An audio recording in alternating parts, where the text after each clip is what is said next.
Welcome to My Life Chassidus Applied, episode 286. A good Yontif. We're just concluding Yud Kislev, the Chag HaGeula, the day that the Mittler Rebbe was redeemed from prison, similar to his father, the Alter Rebbe. And Yud Kislev, so Yud Kislev, 9 days earlier, in the year Tovkuf Pei Zayin, a year before the Mittler Rebbe was installed, which was on Tes Kislev, as we spoke about last week. I hope that's not too confusing. So Tes Kislev is the birthday and Yartzeit of the Mittler Rebbe. Passed away in Tovkuf Pei Ches. The year before was the Chag HaGeula. He was released from prison. And ever since, it's also been designated as a Yontif. Chassidim say the reason it didn't catch on as being such a powerful Yontif as Yud Tes Kislev, powerful in other words in Pirsum, in publicity, not talking in quality, in quantity, because the first year of the Chag HaGeula was literally a day after the Histalkus. But nevertheless, that Rebbeim designated as a Chag HaGeula, and till this day and forever, as the Rebbe explains in a number of places, what was the Chag HaGeula of Yud Kislev. So in general, both Geulas, Yud Tes Kislev and Yud Kislev, are connected, as it says in the Sichos, that Yud Kislev is the birthday of a Chassid, and Yud Tes Kislev is the Yom HaBris, the day of the Bris, which is 8-9 days later. So we see from that they're connected. But more specifically, the Geula of the Alter Rebbe was in the general revelation of Chassidus. Because the Alter Rebbe, of course, Chassidus Chabad, was initiated. Miyasid, the founder of Chassidus Chabad, was the Alter Rebbe. So the Yud Tes Kislev, the arrest, was a form of a concealment, a challenge to that revelation.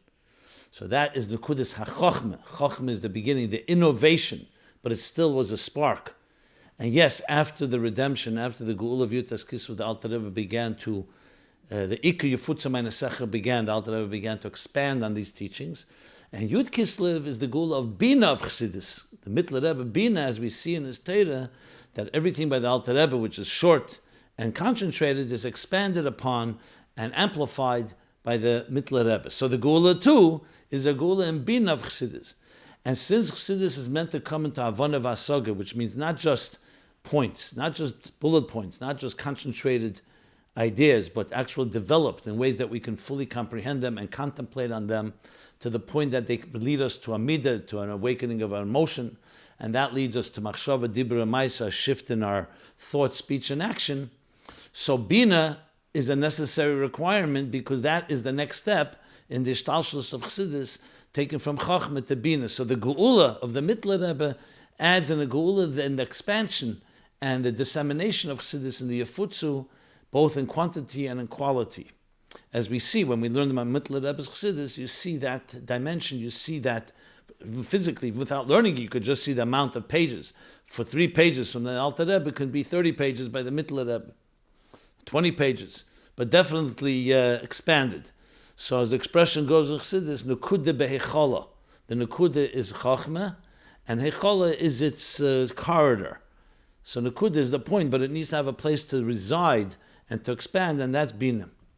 So the Geula we celebrate today, in 9 days we'll be celebrating Yud Tes Kislev, is the Geula in Bina of Chassidus, in the expansion that allowed Chassidus to really catch on. Though the Alter Rebbe was already being spread, but it cannot be compared to the way it began to be spread after the Geula and after the Stalkus of the Mittler Rebbe. And of course, the next generations, the subsequent generations, would expand it even further. So we're celebrating today Yud Kislev, which of course relates to the entire theme and entire soul of this program. My Life Chassidus Applied, applying Chassidus, and applying Chassidus is far easier to do and necessary, you can even say, when you have the Bina, when it's fleshed out, when it's detailed, when it's broken down into details, you can then apply it to particular areas in life. So we honor the Mittler Rebbe and his Geula on this day, and we of course take resolutions and directives based on the Mittler Rebbe and the Alter Rebbe and all the Rebbeim in continuing our learning of Chassidus and our disseminating of it and our spreading it and distributing it in every possible way. The Mittler Rebbe, in different expressions we hear, he Yitzchak, that people would, wherever they would meet, they would talk about Yechudi Lo, Yechudi Tata. Sometimes the expression is Das Elyon, Das Tachten, to the point he said that they should recognize and appreciate Elokus, like we recognize and appreciate the 5 fingers on our hands. In other words, we should be so familiar with it and so comfortable with it that we can talk about it in that fashion. And of course, this is consistent with the Mina, taking Chassidus in a way that we can totally relate to it and internalize it and talk about it as part of our regular conversation. And that's what we need to try to do in every possible way, everyone at their own level. And that's for ourselves and as well as disseminate, because when you speak about it, you have to speak to another person. So today is a good day to take on such resolutions, which of course are not just for today, for tomorrow and forever, in spreading Chassidus in the fullest possible way, in a binadika way, explaining things, not just giving the point and the short version, but actually elaborating upon it and expanding and expounding on the topics. It's also the week of Parsha Vayishlach. So based on what I've said till now, a lot of it is based on 2 main sichas. The sikh of Yud Kislev Tofshin Mem Aleph, and even more, Yud Kislev Tofshin Mem Zayin. So in Sefer HaSichos Tofshin Mem Zayin, you can find the edited version of the themes that I just addressed, much more elaborate, obviously, and much more accurate, grounded in the source. But the Rebbe also connects it to the Parshas. The Parshas are we live with the time, so the chapters in which we read relate to this theme as well. So last week we spoke about the connection of Vayetze. Vayetze means to draw outwards. And the Mittler Rebbe drew the Nekud of Chachma, which is still internal, drew it outward by expanding Chassidus, which of course expanding the activities, expanding the publication, expanding the dissemination, as I just described. So in the Geula, you continue that theme, but now we're at the beginning of Parsha Vayishlach. Now we know Vayishlach is a continuation of the themes of Vayetze. Vayetze, Yaakov builds his family in a very difficult place in Charan. The chapter concludes with him returning back home after 20 years, but now he's coming with an entire family. All the Shvatim except Binyamin were born. And now we enter in Parsha Vayishlach, and in Vayishlach, the first thing, as the name of the chapter states, he sent angels, he sent messengers, 2 different opinions in Rashi, to see what's going on with his brother Esav. As Chassidus explains, he had to, first of all, in Pshat, he left Israel, he left Be'er Sheva, in order to run away from Esav and to build a family. Now that 20 years have passed, he wants to know what happened with Esav. Remember, Esav wanted to kill him. Esav is the alter ego and the antithesis to Yaakov. Twin brothers struggling from pregnancy, one representing the materialism of this world, elevating it, yes, but also can become a warrior and a hunter. Ish Tzayid, Ish Melchama Yed Tzayid, a man of warrior, who knows how to hunt, a cunning warrior, which is the role of the animal soul, which is necessary when it's harnessed properly. And Yaakov is Ish Tom Yeshiv Aholim, was the innocent person, the simple one, the simple, not as simple as in seamless, pure, and sits in the tents, dwells in the tents and is studying Torah, the Nefesh Elokis, and they are Zel Umazeh, they reside side by side. Lu'um Lum Yemotz. They're in constant struggle and battle with each other, perpetual. So Yaakov wants to know what happened now 20 years later, and he's ready now to deal with Esav, and hopefully, as he hoped, Esav would already be ready for Mashiach, for the Birur. There are different ways that Maimonim say it. Some say he believed he was ready, some say he hoped it was ready, but then he finds out, no, Esav is not ready. So the story really continues in Yaakov's work of refining this material world and preparing it and aligning it to the way God wanted to be. The Aveda, of course, began with Avram Avinu, and then Yitzchak, and now Yaakov in his unique way to fetters, the third kav, the third of the 3 ahavas. And he realizes that Esau still needs bitters. But what's the point of Vayishlach? Vayishlach has a similar connotation as Vayetze. Vayetze means to go out, Vayishlach means to send out. Because the ultimate goal of Torah in general, and Chassidus in particular, is not just to remain in the Holy of Holies, to remain in the Aron Kodesh, in the Holy Ark, to remain in a Beis HaMikdash or in a Beis HaKnesses or in a shul, but it's to go outward and to bring its power to this world. Like the Alter Rebbe says, the Torah originates in the highest levels in heaven and even beyond. And yet, Misham Nosa V'Yarda was sent on a journey to travel. That's the Vayetze, the Vayishlach, not just to travel, but to actually send out emissaries and ambassadors that would carry your message and carry your legacy and carry your mission. which is what Yaakov did to send messengers, shluchim shalom kamesei, in order to achieve his objectives of bringing godliness everywhere, including to Esav. So that's what the Mittler Rebbe did, Vayishlach, through his Sfarim, through the publication of his Sfarim, and of course encouraging and expecting and demanding of his Chassidim to be a shluchim, that when you came to Lubavitch to hear Chassidus from the Mittler Rebbe, was expected that now when you travel back, you should be a Vayishlach. The Mittler Rebbe sends you as a shliach, that every city you go to, it was expected that you chazer Chassidus. That's where you have the famous story of one of the Chassidim who would do that, and he did it very well, and he began to feel yeshes. He began to feel that he was really good at it. So he came to the Mittler Rebbe and says it's causing him to become more arrogant. So Mittler Rebbe said the famous line, "Atzibel soll von dir werden, sollst du sein, Atzibel soll von dir werden, aber Chassidus sollst du chazen." Even if you become like an onion, which means that you're despicable and bitter and causes people to tear up, nevertheless, Chassidus sollst du chazen. The Rebbe explains in many different sichos, Purim Tavshachai and others, what the Sibboleh Moshel is. But the point is that the goal has to be achieved. Obviously, you should be more than a tzibli, you should be like a beautiful entity. But the point is that you have to be a shliach. A shliach what? To take the chochmah of Chassidus, that the Alter Rebbe was founded and innovated, based, of course, on the Torah and Nigla and Chassidus and Pnimis HaTorah before him, and Bina, Rechevas Hanar, expanding it both kamus, which means quantity, reaching much more people, and wider and broader, like the Rechevas Hanar, like the expanded river that's wide and expansive, and also expansive in the sense of reaching more people and reaching them in a deeper way. And that's the point of Vayishlach. So Vayishlach Yaakov Melachim is essentially with the Aveda that the Mittler Rebbe was unique in taking more of the Chassidus and turning it into Vayishlach. Now, of course, as the generations passed, the Rebbe took it to a whole other level, where today you have shluchim, literally Vayishlach shluchim everywhere and all over the world. But as we've been talked many times, and the Rebbe speaks in many places, that the Rebbeim are like build upon each other. The Alter Rebbe contributed to Chochmeh, the Mittler Rebbe Bina, Tzemach Tzadik Das, and as it expands and grows further, we get all the way to Malchus, as the Rebbe says in the first Maimer, Bosel Legani, which we're coming to. This is Yud Kislev, we're going to Yud Shvat is in 2 months from now. That we're coming to the 70th year when that Maimer was published. 70th year of the Histalkus of the Frierdiker Rebbe and the Kabbalist Nesias, the Rebbe becoming the leader. The 7th generation. What's the 7th generation? It's 7th from the 1st. So the Alter Rebbe, the Mittler Rebbe, and the 7th would be the Rebbe.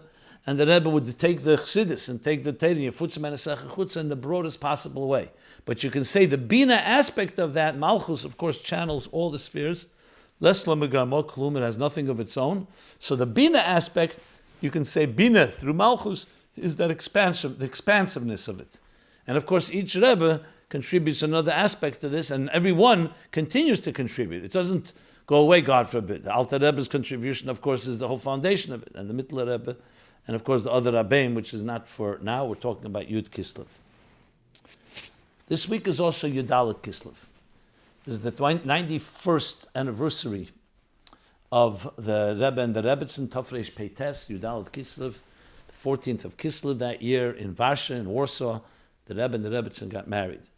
And that is also an eternal day, because the Rebbe said, Tafshin Yud Dalet was the 25th anniversary from Tafresh Peites. He said that this is the day that bound me to you and you to me. Because essentially that made the connection of the Rebbe through the Rebbetzin to being the son-in-law of the Frierdiker Rebbe, which would be the Mamala Mokim. And V'hi Ratzon, the Rebbe said that we should do our work well and it should bear fruit. I mentioned the story a number of times. I use it in Torah Minig Flefesh. So it's just a touching story that there was once a woman who was by the Rebbe in the Rebbetzin in the house on Yud Dalet Kislev. She came. She was Mrs. Cohen, Rebbetzin Cohen. She was friendly with the Rebbetzin. The Rebbetzin showed her all the flowers that were sent. Beautiful bouquets.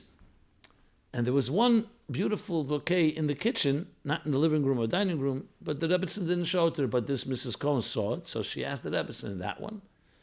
So the Rebbetzin led her there, was courteous, and said, and who is this from? She said, this is from my husband. As she got closer, she realized they weren't flowers, they were actually dried fruit, the shape of flowers. And many lessons can be learned from that. But it strikes you because the Rebbe said, there should be fetters should come out of this. Because flowers, we know, wither after a while. It's beautiful for the moment, for a day or two. And fetters live on forever. Perhaps that's a connection. So that's what the Rebbe says. So this day, Yud Dalet Kislev, remains a key day because it's a connection of, you could say, Zoh and Malchus of the Deir Hashvi, of the Rebbe and the Rebbetzin, which of course is the source of Hashpah and Baracha, transmissions and brachas and flow of all the blessings and gifts of our generation. Of course, also the directives that stem from that union, which becomes the Deir Hashvi, our Rebbe and Rebbetzin. So I thought appropriate to talk about many different things we've talked about in previous years, and I'll just refer you. I'm also going to do some cross-referencing. I always use this opportunity. Let's do a little housekeeping. So this is episode 286. For those of you that are first here, that are listening to this for the first time, all these programs are live, are broadcast live Sunday night, every Sunday, 8 to 9 p.m. And then they're archived, and you can download a podcast, an MP3, so you can listen to it on the road, on the go, exercising in the different ways that people listen to this. And all these archives can be found now at a special site called ChassidusApplied.com, www.ChassidusApplied.com. You can also submit there any question you like anonymously, completely anonymously, which is really the driving engine of this program, answering your questions to the best of my ability of utilizing Chassidus, either direct or indirectly from Chassidus, from sichos, from letters, from directives, and the spirit of Chassidus to addressing the psychological, emotional, and personal needs of each one of us and of our general generation collectively. So that is that. And we have, therefore, I cross-references because with all these different episodes, it's almost unlikely that there'll be a topic like Yud Kislev and Vayishlach that has not been addressed. So first, let me cross-reference the episodes where I spoke about Yud Kislev and Vayishlach. Episode 91, 141, 190, and 236. This is for your option. If you'd like to go there to expand on some of these ideas, feel free to do so. Now, as far as Yud Dalet Kislev, I've spoken about a lot, marriage in general, but specifically from Yud Dalet Kislev in the episodes 41, 190, and 236. And marriage in general, let me just give you a few episodes, quite a few, I'll just give some of them. Episode 2, 6, 39, 66, 67, 95, 131, 145, 148, 177, 200, 226, and 235. Okay. So let's take a few new questions that have come in recent months, recent weeks, and since they're marriage related, I thought in honoring the Rebbe and the Rebbetzin, what better way to honor them is to take directives from their marriage and from the ideals that they stood up and the ideals that they represented as a dugma chaya, as a living example, that we can derive from that lessons to our own marriages, to certain questions that have been asked. So some of these are not directly necessarily directed, but we know from the spirit of what a quintessential, beautiful Chassidic union, divine union, that the Rebbe and the Rebbetzin represented, things we can glean and learn from ourselves. So we'll begin with a question. How should a person decide who to marry? Okay, this is a question that's been asked many times. And actually for this, we do have directives from the Rebbe. And basically, there's certain, you say this, consistently the Rebbe's answer to this question is a person who has Yiras Shamayim, Midas Tevis. And the Rebbe sometimes says, Hainu Hach. Yiras Shamayim means a person who realizes, I'm not just here about me. There's something greater than I am. And I respect that, and I dedicate my life to living up to a force, to a will, to a mission that's greater than myself. To put it in simple English. And Midas Tevis is being a kind person. And the Rebbe says they're interconnected. Why? Because being a kind person means you're not selfish. You're not all about me. It's about being a giving person. And the other things the Rebbe says are usually secondary. Now, this doesn't mean there aren't criteria like beauty, being physically attracted to someone, emotionally connected, intellectually compatible. But if you get to the core of the yisod, that's what it comes down to. Now, of course, you should talk to Mashpia because each person is different. You could say Yiras Shamayim. There's a lot of people who have Yiras Shamayim and Midas Tevis. Is that for me? But when you meet someone, that is a vital thing in their personality, a partner in life.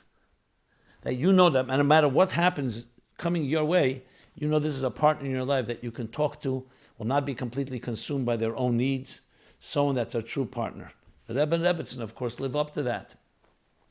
When it came down to the Rebbe becoming a Rebbe, the price that was paid was a heavy one on the Rebbe, and even more so on the Rebbetzin. And yet the cause had to be lived up to.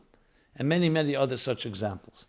In addition, I saw recently a note that I just would like to read. This is actually a handwritten note from the Rebbe. You can see it here, handwritten note. And I'm going to read the theme of it because it fits into, since I don't think I've ever read it, L'chvivusa de Milsa, B'inyon shidduch u'bafrad b'nudin dan tzarech li sa'ikr,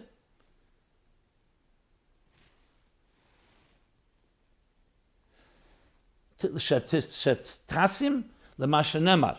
So let me translate. In a shidduch, in a match, especially in this case, the primary thing has to be that she should match what it says, Isha Yiras Hashem Hitisalo. A woman of valor in the end of Eishes Chayil, a woman who's a Yiras Hashem Hitisalo, that's how she is praised. Kol Kemuvin Uposhet Bailas Midas Tevis. Including obvious and understandable, a woman who has midas tevis, good midas, good personality, good emotions, and everything else. V'chol hashar hu be'erech hanal tofel the tofel, and everything else compared to the above is tofel the tofel, secondary of secondary. So the Rebbe continues: when you'll focus on this, you'll definitely find Hashem will definitely help you find your shidduch.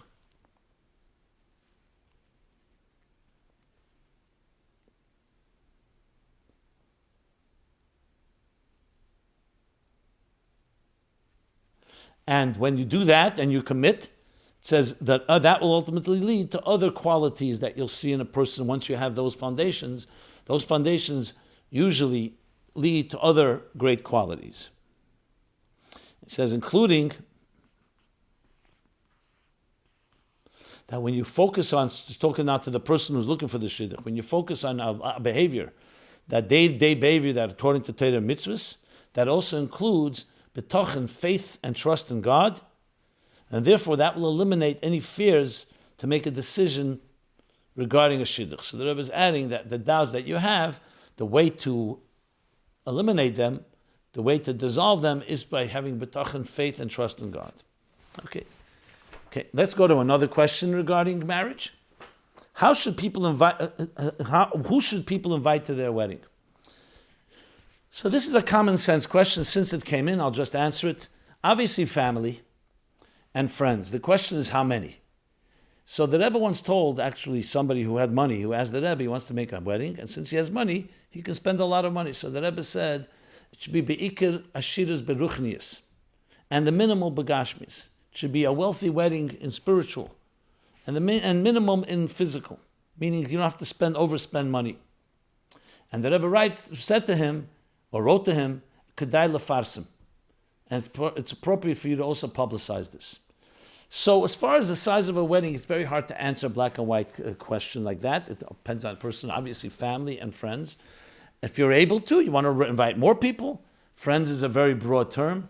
I don't know if there's a black and white answer, but there's a general not to go into particularly additional debts just to show off or just to have to match someone else's way of doing a wedding. This is one of the things that Rebbe talked about a lot.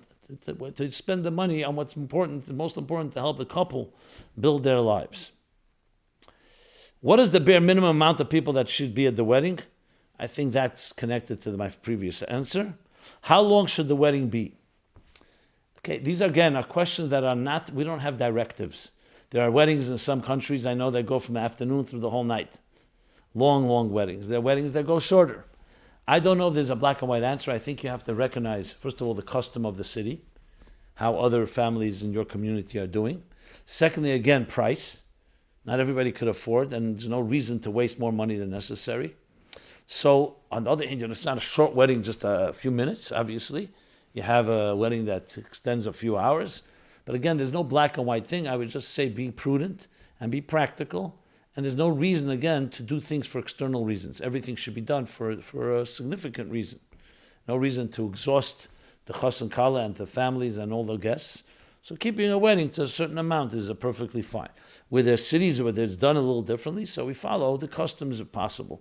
And again, these things should always be asked by a mashpia, someone that knows you and knows your situation. What should people do at their or other people's weddings if they don't like to dance? So first of all, there's a mitzvah to dance. It's a mitzvah l'rakid ketzem meraglim lefnei hakala, that we dance before the kala. Now the custom today is before the chosin and the kala, separately. And so there's a mitzvah to dance. So even if you don't like it, there's a lot of things we do even if we don't like. Doesn't mean you have to dance for hours, but to just show and participate and be misameach, a chosin kala, simchas kala, achnosas kala is considered one of the biggest mitzvahs that actually overrides others. So to say, I'm not in the mood of celebrating, well, find a way. Dance is a dance where you don't have to be a standout. You dance with a few people together.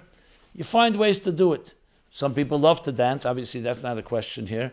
So I think you just do a little, the minimal that you feel that you can. And sometimes it's also a good challenge to get out of your comfort zone and do a little dancing and not just be so wound up or uptight in your own self, especially here where it's a mitzvah. Okay.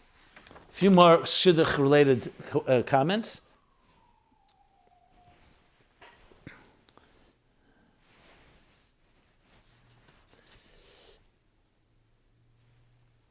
Okay, so someone writes, "Hi, Rabbi Jacobson. I am in my late 20s and single, and I currently work at a frum company. Anyway, there's a girl at work that I'm interested in. To be honest, I haven't really ever spoken to her other than a good morning if we pass each other in the hallway. But I'm attracted to her, and from what I can tell about her personality, she seems like someone I would want to get to know. Maybe she's the one. However, a few things. First, she's in Chabad. Second, I'm worried that if I ask her to go out on a date, she might complain to HR, Human Resources. It's a frum company, so it's not really accepted to do these type of things. And I haven't been at the company for that long, so I don't want to get in trouble. Third, I'm shy and don't even have the confidence to even ask her. I don't feel comfortable asking a shadchan to bring it up to her family because it will be so random. How would someone know both me and her? I don't want them to know the suggestion came from me. Anyway, it's something I think about a lot, and I think it's causing me to be less interested in other women, girls that shadchanim are suggesting to me. Thank you." So first of all, I don't see any reason why you cannot find somebody who knows their family, her family, someone that can look into you or maybe knows you, and they reach out, which is commonly done, not coming from you. So therefore, there's no embarrassment to you if they say no, or the other way around. Someone that can explore. I mean, there's the only other option here. I don't think it's appropriate to go over, correct? First of all, you may make her uncomfortable, may not be the right thing to do, especially, as you say, in a frum environment. But to find people, there are people that do this. You have parents, you have cousins, you have brothers, you have sisters. Find someone that can call someone from her family, find out her name, and perhaps they can explore it, and it may taka work. As far as Chabad, not Chabad, it's a whole different discussion. We don't try to limit the pool. If it's a fine person, a good person, so try it out. You see the values and see what comes out of it. These are practical suggestions that I don't think need more than what I've just said. And always refer to someone that you can talk to, knows you and knows your situation. Another question regarding shidduchim. I went on a shidduch many dates. I thought it was a good idea, and she said she didn't feel a connection. I had an idea of a shidduch for her. Should I suggest it? Here are the reasons why I should not. Maybe there's a chance she'll change her mind and agree to continue dating with me. And here I'm ruining the chances by suggesting her something else. A case of Shema Yagdimenu Acher. That's one of the din says in Shulchan Aruch, based on the Gemara, that's the reason you can date a chalamayid. Because Shema Yagdimenu Acher, maybe someone else will get her. So here, if I had suggested to someone else, maybe I will lose out. Who says my suggestion is a good one and will be taken seriously anyway? And who says a single bacher should be suggestion shidduchim, even though I've done so in the past? This is a case by case. I can't really answer this question. First of all, it's appropriate to figure out whether you're finished with her. If you're still in the middle of dating and there's still even a hava mina, meaning a possibility that you'll continue, no, I wouldn't suggest anyone else. So first, I think I would suggest to have closure. After this closure, I don't see any reason not to suggest. I don't think it has to be to her. That may be hurtful, that finished dating with her and you're suddenly suggesting, but maybe through a third party, as I mentioned in the previous question. And why not? If she's a fine person, people are always looking for a shidduch. Maybe you're the shliach, hashgacha pratis. If it didn't work out with you, maybe it is someone that can be good for someone else. Okay. And finally, shidduch resumes. Firstly, thank you for your weekly episodes. They are truly great. Was wondering if you accept shidduch resumes. If so many watch your show, and there are two compatible singles who are searching, perhaps it could be with Be'ezras Hashem and God's help and Hashgacha Brothers be an ideal avenue and your platform to serve and have this as a side feature that people can send you these resumes. I never thought of it that way. People do send me resumes because I do know different people, and I do my best. I'm not a shadchan per se, but I try to pass it on if people ask me, and so on. I don't have a problem if somebody wants to send me shidduch resumes, but I think best is to send them to shadchanim. I am happy to use this platform in any way that helps the community, that helps any individual. A shidduch is the foundation of all life. Finding your spouse, finding your soulmate is so often the root of so many, can bring the blessings of so many other issues that people deal and struggle with. So if I can use this platform, I don't think I can use the platform to start reading shidduch resumes here. I don't think that's appropriate. So I'm not sure if I would accept them, how I'm going to use the platform, but I can definitely encourage people to go to different shadchanim or different places online or some other places that are appropriate to find their shidduch. But since you wrote the question, I get questions from all different sugim, different types, so I read that as well. Okay, we move on now. We covered our Yud Dalet Kislev feature about marriage. There's always more, and I gave the cross references before. Here's a bunch of questions that came in on last week's Pasha, yesterday's Pasha. I didn't want to wait for another year, even though we already read Vayetze, because a lot of these questions come in after last Sunday's program. So I thought I would cover at least some of them. And if time is limited, which it always is, I will leave some of these questions for next week. So this is all mostly about the parsha with Yaakov and his marriage to Leah and to Rochel. The whole story is roiled and shrouded in mystery, more than mystery, and controversy. The deception. That stands out. So the question that's being asked, how do we explain all the deception found in these Torah chapters? First, the chapter entailed this. Yaakov and Rivkah, Yaakov buying the birthright in a deceiving way with Esav. Okay, you could say that's not deception, but it was still some form of blackmail. Nizid Adoshim. Then Yaakov and Rivkah deceiving Yitzchak to receive the blessings. The next parsha, Vayetze, which we read yesterday, Laban, of course, the Ramoy, Laban Arami, the person who was the great deceiver, the sly, shrewd, cunning, and conniving Laban, the uncle of Yaakov, brother, I should say, of Rivkah, how he conspires.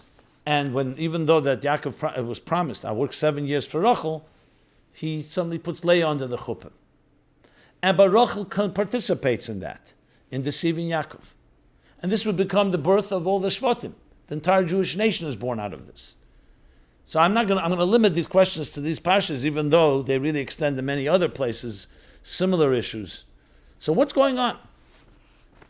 And the way one person wrote it is like this. Dear Rabbi Jacobson, just for the record, very often in the parsha, we get many, many questions. And I'm trying to just sum up some of them because it's hard to read them all due to time limitations. But several questions came in of this nature of this family. Dear Rabbi Jacobson, thank you for your ongoing weekly life lessons through the prism of Chabad Chassidus. They are truly inspiring. My question is from Parshas Vayetze. What are we to make of Rochel's deception of Yaakov? Rashi teaches us that Yaakov was fearful of Laban, cheating him regarding his upcoming marriage. Therefore, he devised signs with Rochel to prevent Laban's treachery. This is Rashi, based on the Gemara in Baba Basra Kufchav Gimel Amar Aleph, 123a.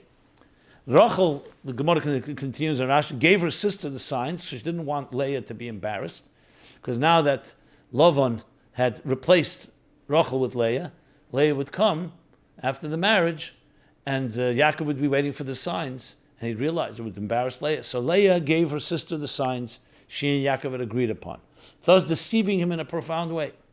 Not only that, Rashi puts a positive spin on it. She didn't want her sister to be embarrassed. But this seems to be the opposite of everything we are taught about marriage. Husband and wives are to put their spouses before other humans. How could she put her sister's potential embarrassment ahead of her future husband's trust and 7 years of work? or her childless years retribution for deceiving him in this most fundamental way? Another person writes a similar question.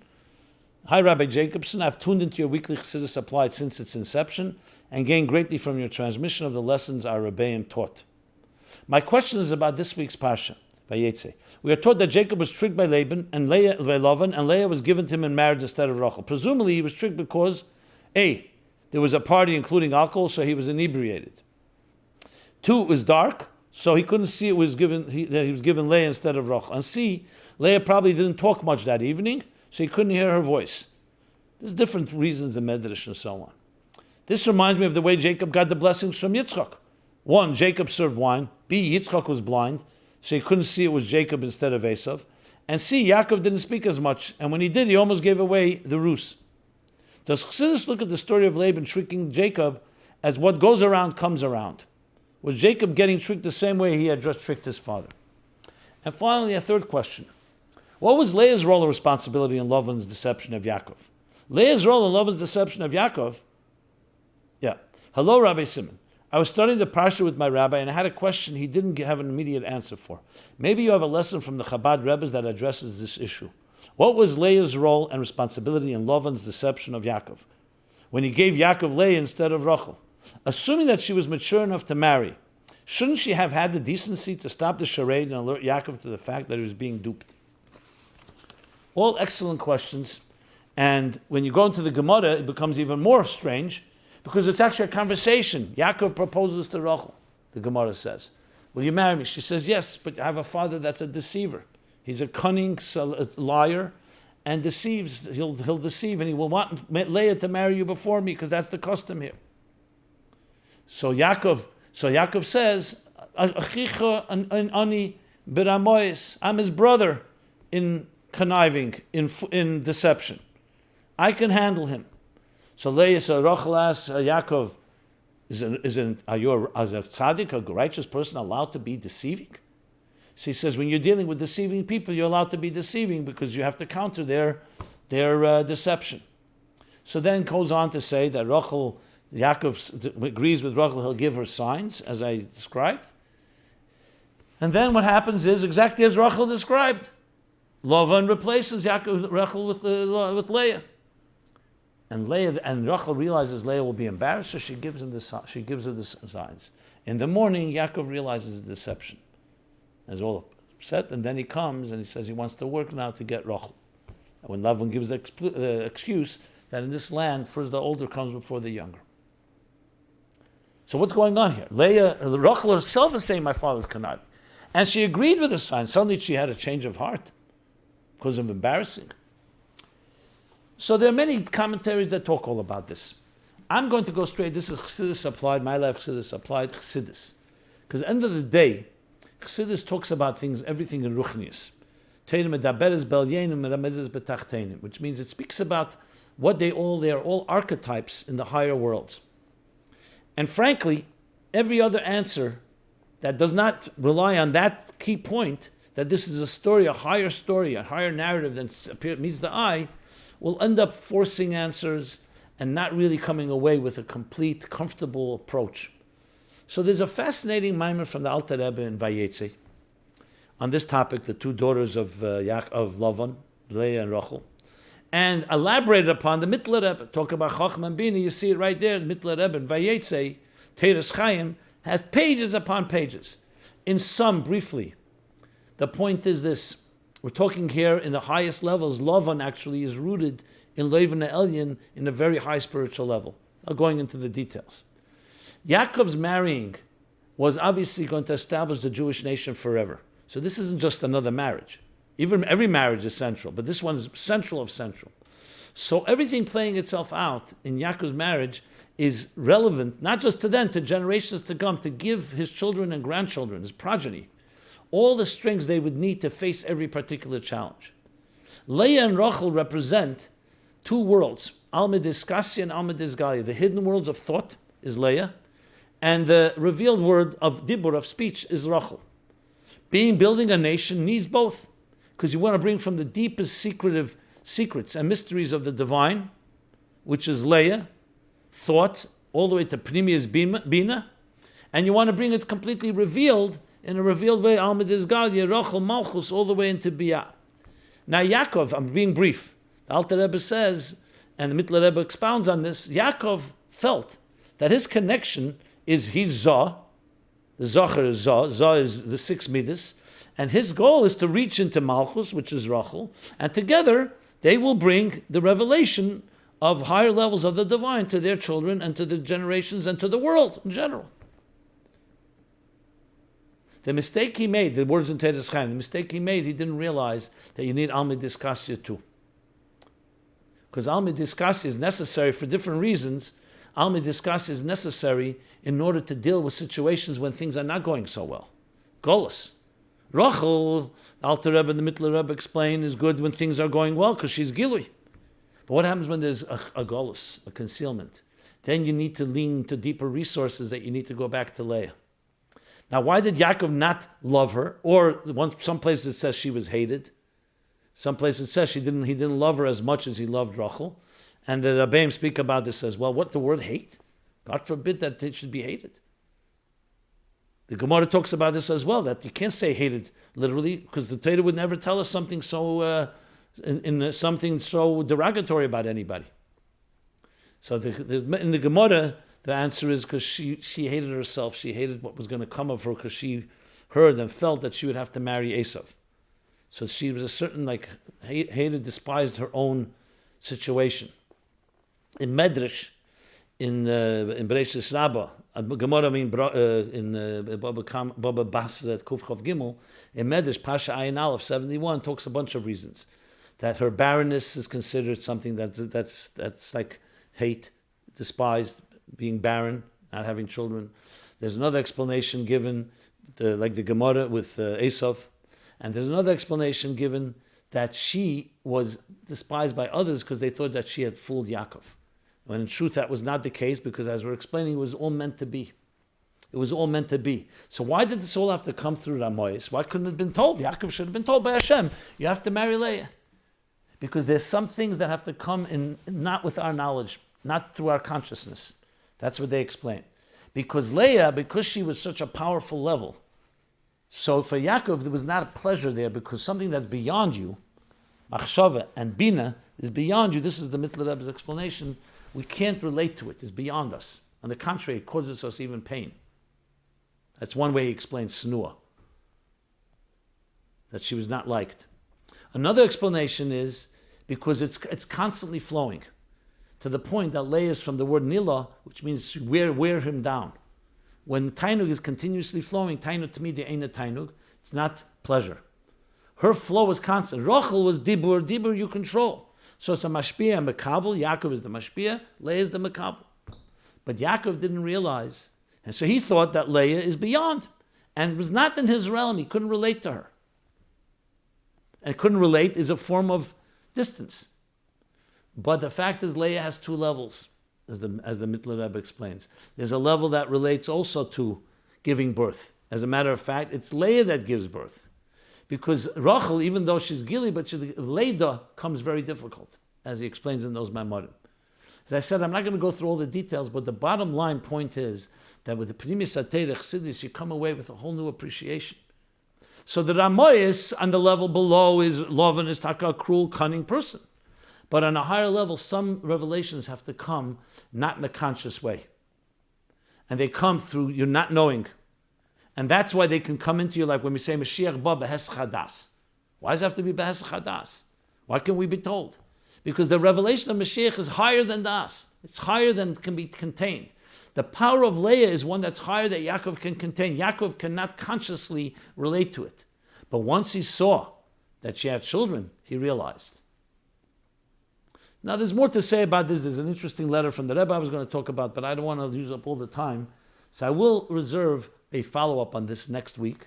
Some more interesting, fascinating details regarding this. And other matters as far as Rochel as well, which right now, when you take this basis, foundation that I just described, what you have here is why Yaakov had two wives. And then each of them had their maidservant, Bilhah and Zilpah, which by the way, last week I think I misspoke who was whose maidservant, so I correct that right now. That that these two forces we need to have in all of life. We need to have the superconscious, which is Leah, and we need to have the conscious and the revealed Rochel. And you need to bring from the highest levels down to the most revealed levels. And that's why both were necessary. But from Yaakov's perspective, he thought Rochel was the connection, and that was it. But then he realized, that's why he's in Maras HaMachpelah, he's with Leah. Rochel becomes Mevaka al Baneha. She's the one that ultimately remains on the road. And she's ultimately the one that cries for us, which we'll talk about more, as I said, in the next following week. But the whole Parsha comes alive when you start understanding that there's a deeper story going on here with Yaakov and his wives and why it had to happen in this particular fashion, which, for all practical purposes, looks like really deception. And we'll talk about also the connection to the deception of Yaakov of Yitzchak, and the blessings there had to come in a form of Le'adaiti, meaning that Yitzchak did not know. It had to come from a place that's higher than knowledge, higher than awareness and consciousness. Okay, next question. Rabbi Jacobson.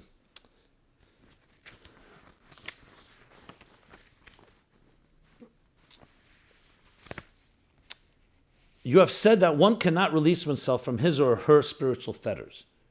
Yes, that's based on that's a Maimar Chazal. Ein Adam, ein Chovesh Mater es Atzmei. A person who's bound in fetters, like tied up, can't free themselves. However, are not the techniques in Tanya the way for a person to release himself from his prison? Please explain the power of the Tanya as a personal audience with the Rebbe to set one free from the spiritual ties that bind him. So you answered the question yourself. So first of all, that is true. That's why Tanya is a force that's outside of us. If you came up with ideas how to release yourself from your traps and your fears and your insecurities, it would probably be very difficult because of our subjectivity. Comes Tanya, an objective power, and Taka that Alter Rebbe invests himself.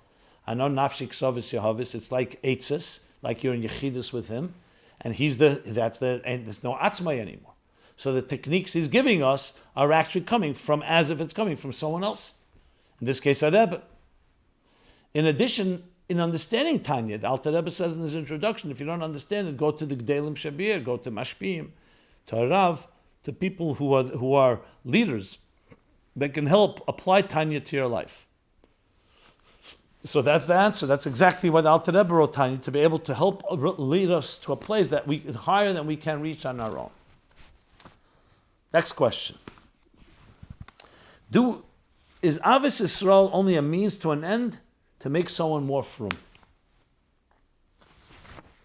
Or do we have ahavas yisroel because a person has a soul, no matter what if they will not, no matter what, even if they will not become more frum? The answer, of course, is the latter.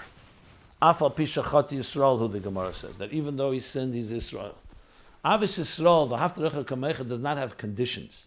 And even the conditions that the Gemara says, the Alter Rebbe explains in Tanya chapter 32. We talk about Rishoyim, Tachlis Sinus Sinesem, and all of that. Because you're not despising them, you're despising their evil. So bottom line is, ahavas Yisroel is unconditional. It's foundational and unconditional, period. As a matter of fact, by loving someone, being kind, you can help them, like it says, you can help them and bring them close to Torah. So I'm not sure where the question is coming from. Every question, of course, is always a fair question. But just to state it for the record, yes, it's absolutely unconditional. And no, we don't love a neshama in order to bring them closer to Yiddishkeit. The opposite. A neshama wants to be close to Yiddishkeit. What we're doing is talking to them in a kind way. So ahavas Yisroel and their connection to God and to Judaism and to Torah is all coming from the same place, the neshama's connection. They just do not know it always. So it's not some manipulation. I'll be nice in order to draw them in, to drag them to draw them in, attract them. Okay, that's the answer to that. Now let's do some follow-up. I have a lot of follow-up. I hope I can cover some of it because it's been falling behind. But let's see. First was about learning Rambam, 3 prakim versus 1 perek, which we discussed. So here are a lot of comments. Can't tell you how many. Can't address them all. I just summed them up into 5 comments. I really enjoy your weekly classes. Concerning your last class, when the question of 1 chapter or 3 chapters of Rambam, which one should you learn? 1 more in depth, or 3 where you read quickly?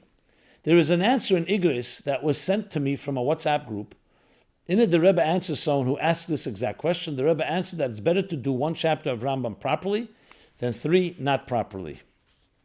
That not everyone need to do 3 chapters. Now, I wish this person I could not write back to them. So I'm not sure where that answer comes from, but I did find that there's an answer from the Rebbe to one of the shluchim who asks that if he can be freed from doing 3 prakim. And the Rebbe said, for who are you working? Meaning that he's working for the person, the Rebbe, who made that takana. So what do you mean you don't have room? On the other hand, in the Farbrengen of Shabbos Parshat Tetzavet, Tov Shemem Hey, the Rebbe spoke about the different tracks. One track is 1 chapter a day. He said for those that it's fitting for their situation to learn 1 chapter a day, that will be considered exactly like learning 3 chapters for those that are capable of doing that. But someone who's capable of learning 3 chapters, it's obvious that he's not going to be Yitzchak. It's not good enough for him to learn 1 chapter. So this clearly indicates that this comes down to if you can't learn more than 1 chapter properly, that's probably the way to go. Okay, on the other hand, someone writes that in the Sikh of Chayesar and Tav Shinun, 5750, the Rebbe says, surely among those sitting here are those that finished learning the Rambam, either learned it or said it, gelernt or the gesagt. So here it seems like there's room for saying it even if you haven't learned it. I don't think it's a contradiction because I think the Rebbe wanted to be understood to some extent. But if it's completely just reading it and you can learn 1 chapter, why not do that? And it's considered just so. So it's a question really, I think, case by case, because it's very hard to draw the line. Which brings me to another person writing, we know the Rebbe kocht in 3 prakim. So l'cheira, better to learn 1 perik in depth of the 3 prakim and 2 read with less depth. That's like a reconciliation. So read 1 in depth, and the other 2 read quicker. I don't know if that's what the Rebbe would say, because at the end of the day you're still spending time reading, and maybe you could use that time to read the first chapter, the 1 chapter in depth. But that's another person's suggestion. And finally, someone wrote, you opine that it is better to learn 1 parak of Rambam properly than 3 chapters without understanding them. I think this is correct according to halacha. And he quotes the Alter Rebbe's Shulchan Aruch Madura Kama Aleph Tes, meaning Siman Aleph section 9, Sif Tes. Teiv ma'at tachnunim bekavona meharbes b'loy kavona v'chein b'talmud Torah. That's better, better, less prayers with intention than many without intention. And the same with Talmud Torah. Okay. And finally, let me cite, I spoke about chitas. So in a sikha from Shabbos Parsha Matis Maseh, Tov Shemem Vov, so the Rebbe talks about learning chitas, the Shiurei Torah in general, and he says there clearly that Shaloi Kadas Atem, not like those that mistakenly think that these Shiurim are only part of learning Torah. Because then you could say that the Tanya, which is a part of oral Torah, you can only be Mekayim, you only fulfill when you understand it. So the Rebbe says, no, be'ikar der shiyurim l'gei chaya nafshe. And Primis HaTorah Tanya is chaya primis nafshe. And just like with the Shir Chumash and Tehillim, which is written Torah, you can fulfill, even if you don't understand, the same thing, Yeshlema, you can do with Shir Tanya. That's what he says here. And he brings cite sources. And then the Rebbe quotes after that, in Reich Kivush and Iskabel, Shir b'Sefer HaRambam, be'echem ha'gimel efam, gimel prokim liyem, Sefer HaMitzvos, or Perek Achel liyem. Here, it's not necessarily clear whether the Rambam would also fit into that category, but I just wanted to quote that because I did mention chitas. Okay, that covers that. There was another follow-up on labor and birth. Which was last episodes as well. I'd like to respond to the discussion on episode 284 about Chassidus in regards to labor and birth. My mashpia explained to me that labor and giving birth is the same as Hashem's name. Hashem's name is made up of 4 letters. The first is Yud, which is like a dot, represents the first drop of seed from which the child is conceived. The Hey denotes expansion, which is how the fetus develops throughout the 9 months.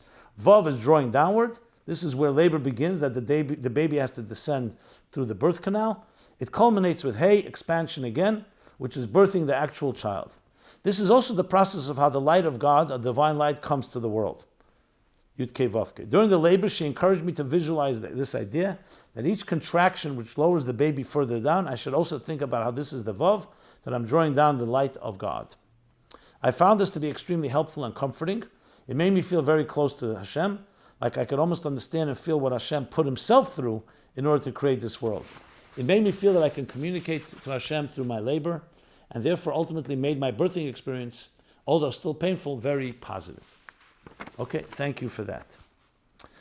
So let me do, there's more follow-ups. I'm not going to do them all literally. There's just too much.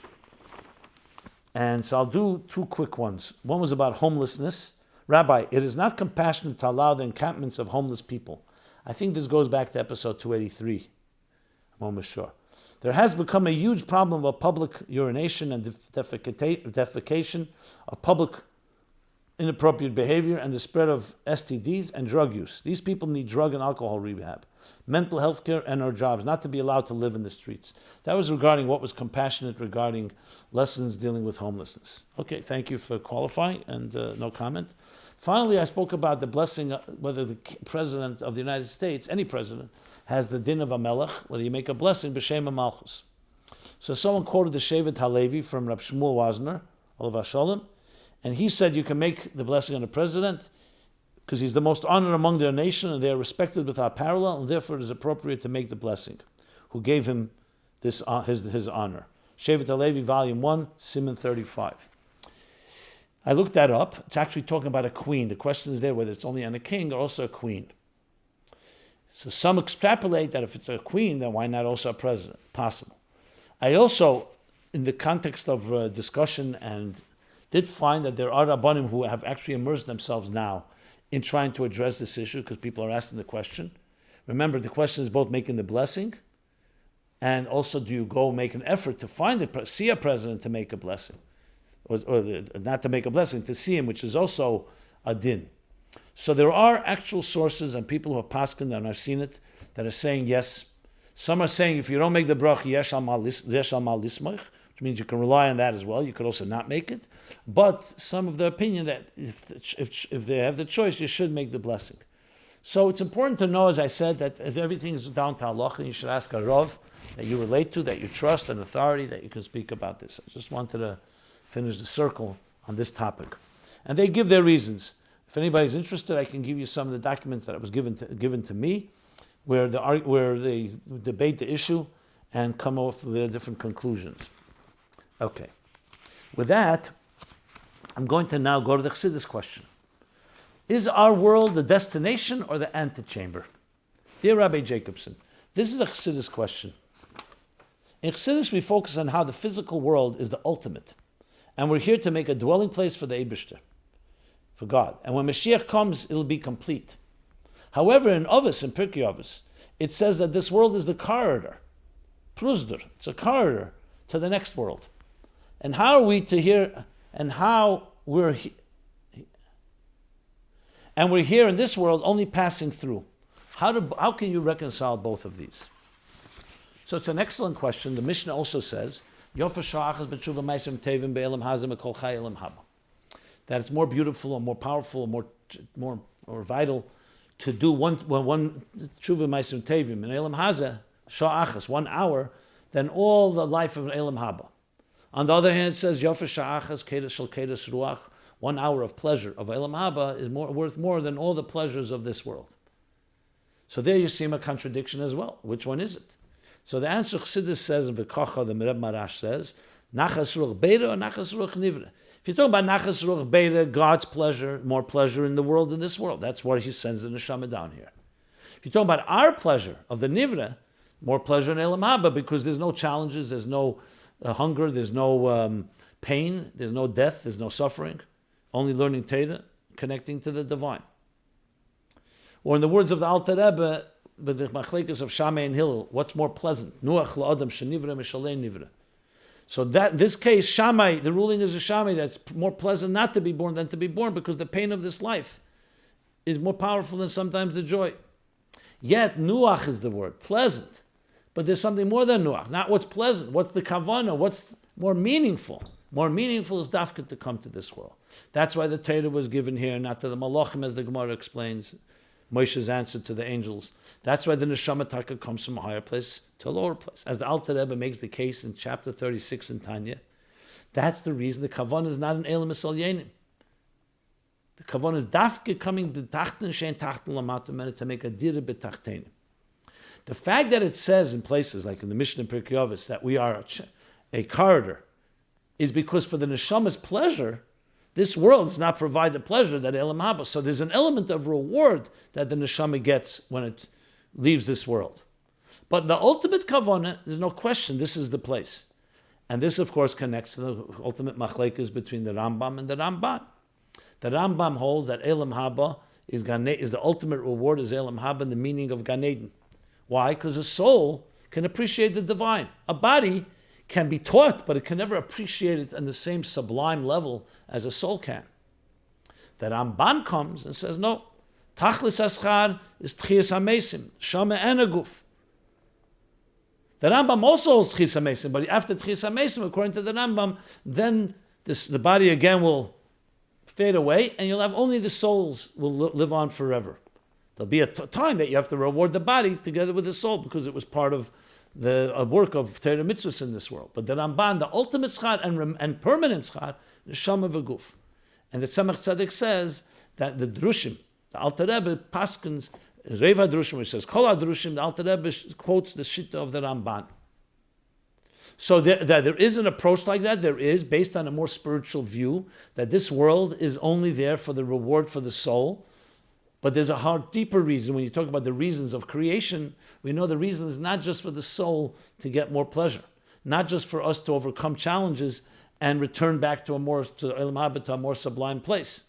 That the Nesava Kadosh Baruch Hu and the reasons of creation is not all the reasons lahakir lehetiv lebruav, that God should do kindness, or lahakir gdulosei, that we should recognize God's greatness, that we should recognize God's perfection and God's compassion.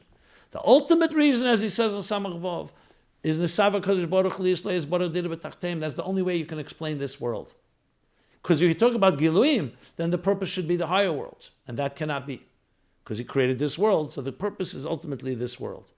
And the way we explain the corridor is there's certain benefits that come to neshama, but that's not the ultimate way of looking at why God created existence. Even though on certain levels, the reason can be in Giluyim, you could say that reason. For Giluyim, you can say there's the corridor element, but not when you're talking about the entire picture. Like in Atzilus, you could say that. As he says in Samach Vav, that in Atzilus, the other reasons for creation are legitimate, but not in the whole picture where then dafke dira b'tachtenim, dafke in this material world, in the yesh hagashmi, because hu levade bikeche, as the Alter Rebbe says in the Gerach Keizer Siman Chav, only this yesh, of this world that feels that it has no creator, it has no cause, no ila b'siba, does not feel like it has a cause or a root, a source, comes from Atzmus himself, who's Mitziusim Atzmusei, his existence comes from within himself. Nothing created him. That he imparted that feeling. Now our goal is to align our Yesh HaNivra, Yesh HaGashmi, with the Yesh HaMiti, as the Rebbe, as Chassidus explains and the Rebbe elaborates upon. With that, let's do the 3 essays. So 3 essays. First one is How to Love and Not to Judge. Mina Zalmanov, age 19, Hollis Hills, New York. Student based Chanetz Fast Seminary. How to Love and Not to Judge. You're sitting calmly on the bus and she staggers on, pushing a stroller and 2 whining toddlers. Tag at her skirt. She looks a bit frazzled and glances around, desperately trying to find a seat. Your heart goes out to her, causing you to righteously giving up the coveted place. She sits down and lets out a deep breath, but the children are waiting for some attention now that the rush to get on the bus has passed. You then struggle to keep your composure, and she pulls out her phone and starts scrolling. Okay, maybe she needs to make a call. But bottom line, it's very annoying. Thoughts such as these run through our consciousness on a daily or even hourly basis, when meeting a prospective employee, and so on. So this essay is going to address the issue of judging others. And based on Parshas Yisroel with Moshe Rabbeinu, how Yisroel gave Moshe advice how to judge, we'll derive from that different lessons of how to love and not to judge people. And goes on to explain that in quite a fascinating way. I liked it. Yes. and how to shift our way of thinking once you understand the basis of Chassidus. How Chassidus teaches you how to look at people and how you should put yourself in that person's shoes, the mirror image, and how it affects ultimately our thought, speech, and action. Very good essay. Thank you for that. And with that, we go to the second essay. Your future is in your hands. Mina Phillips, age 19, Worcester, Massachusetts. Also a student of Beis Chana Tzfas Seminary. Life is hard. We all wish there had been some kind of assurance at birth that our life would be one long, straight, and smooth path. But the reality is far from it. Our lives take on many different twists and turns. But the good news is, as we're going to do in this course of this essay, I will attempt to expound upon the concept of worrying, why we worry, and how we can help ourselves overcome the obstacle using concepts from Chabad Chassidus. This essay will be mainly based off of Rabbi Shneur Zalman of Liadi's Tanya, as well as different talks from the Rebbe concerning the Chassidic perspective of man's relationship with God and his ability to impact the future. And does exactly that, goes on to talk about betoch and trust and faith and trust, and how to make that a reality in your life. Another well-done essay. Thank you for that. And finally, the third essay for this week's episode, Happiness Explained. Sholom Raitport, age 17, Brooklyn, New York, a student at Seidei Hashluchim Tzfas. This paper will focus on the age-old question of how one can find true happiness, even in the darkest of times. One issue focused upon in this paper is, why did God put individuals on this earth only for them to be unhappy? And goes on to address other related themes. I liked very much how this was done. Circumstance, personal failure, loss of self-worth, these are all and sadness with no obvious reasons, all the forces that demoralize us and weaken us. And then goes on to a whole different type of approach Chassidus offers, how to reignite certain parts of our personality and our soul to counter that type of negative thinking. Well done essay. Quite extensive, and well done. I commend all these essays. All these essays can be found as we post them each week at chassidusapply.com. And we will soon be announcing, of course, the next essay contest, so you can start writing an essay. The rules will be similar. There'll be always new additions, some exciting developments, which we'll talk about.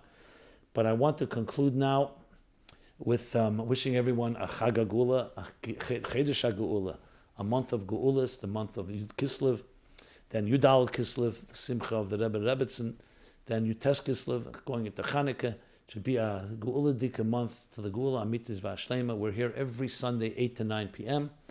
And please continue sending your questions, your comments, your feedback, your critique. And above all, we can definitely use your support to help expand this program and the different related programs by going to chassidusapply.com/donate or sponsor a program in memory or in honor of a loved one. Everyone have a very blessed week. Again, a good yontif in this Chag HaGeula, going into the other Yomim Tevim coming. And we shall see you next week, Sunday, 8 to 9 p.m. Thank you very much.